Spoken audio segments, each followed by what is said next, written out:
Pocket these 8 tips for dealing with a difficult boss in the workplace. Working with a boss who puts pressure on you is challenging, and dealing with a difficult boss can multiply that pressure 1,000 times.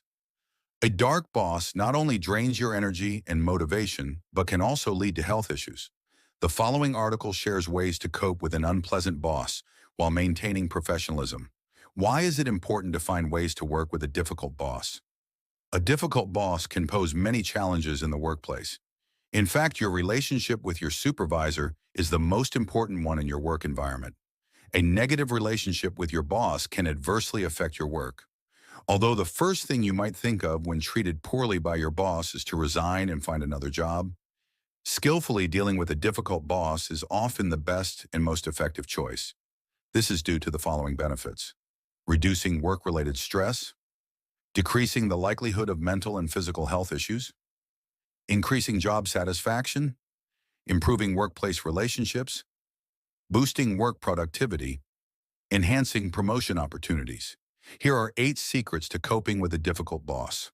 Sometimes facing an unpleasant boss leads employees to choose to quit and look for another job. However, it's important to realize that in many cases, you can stay and learn to deal with a difficult boss. Here are some tips that may help you survive while working with a difficult boss. 1. Identify your boss's motives. First, try to better understand why your supervisor acts unpleasantly.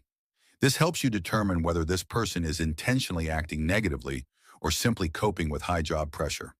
If your boss is under a lot of pressure and inadvertently causing stress for employees, you can express how this affects your life and work.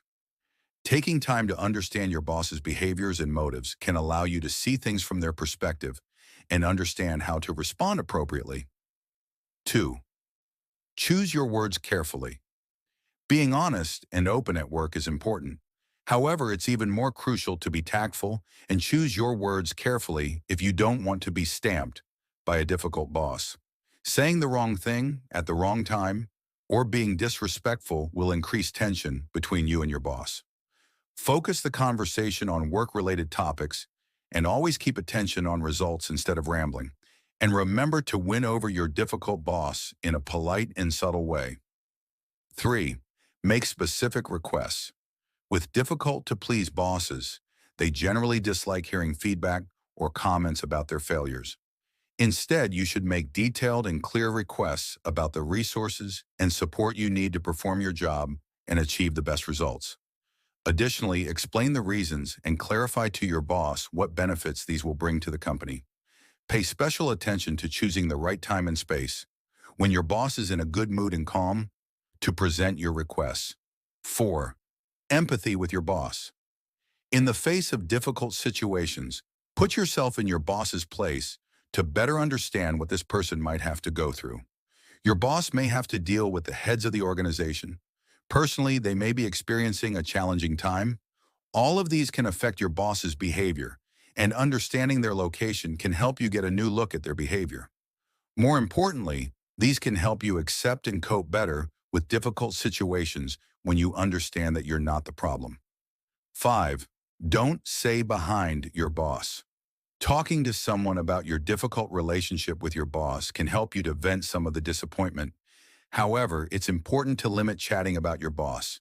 Deliberately or miss bad talk behind your boss with your colleagues, because not only will make the office atmosphere negative, but the winds fly, unfortunately, to the boss's ears. Instead, try talking to a trusted friend or family member that you respect their opinion, and you can ask for some useful advice to work effectively with your superiors. 6. Predict your boss's expectations. Understand your boss's requirements and expectations to quickly score points in your boss's eyes. Take time to get used to your boss's habits, requirements, and expectations, to predict your boss's requests and avoid exacerbating problems in your relationship. Moreover, your boss can give you plenty of free spaces for you to work and not require a close check of your work. One thing to keep in mind is that you don't wait until your boss reminds you. Actively update your job status regularly. Meeting and exceeding your superior's expectations can show them that you are respectful and serious about their requirements. 7. Learn how to communicate. Take the time to determine your boss' preferred communication style. For example, if your boss likes to communicate primarily via email, make the habit of emailing them before facing them directly about a job-related problem. The more you understand how to communicate with your manager, the more likely your relationship is to improve. 8. Find new opportunities. You can find job opportunities in the company or a completely new company. If you've tried to do all of the above, you still can't get your boss, it's time to reconsider finding yourself new job opportunities. You can find job opportunities in the company or a completely new company. However, you must always be professional and polite. Before quitting, inform the company regulations in advance. Handing over the job and absolutely not saying badly or criticizing the superior during and after the retirement process. Conclusion. Conflict. Conflict is inevitable. Don't be uncomfortable, irritable, or bullying you to rush away from your job. Spending time looking at yourself in a relationship with your boss and trying to change to adapt is what you need to do.